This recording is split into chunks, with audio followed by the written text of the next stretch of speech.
पुणे कथा लगी गाड़ी नहीं चलाब जदि फोन कलाले अटकी देव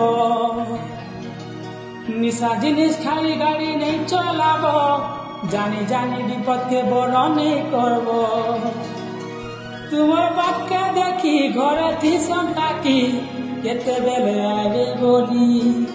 तुमर बाप के देखी घरे थी संताकी केते बेले आवे बोली टिकले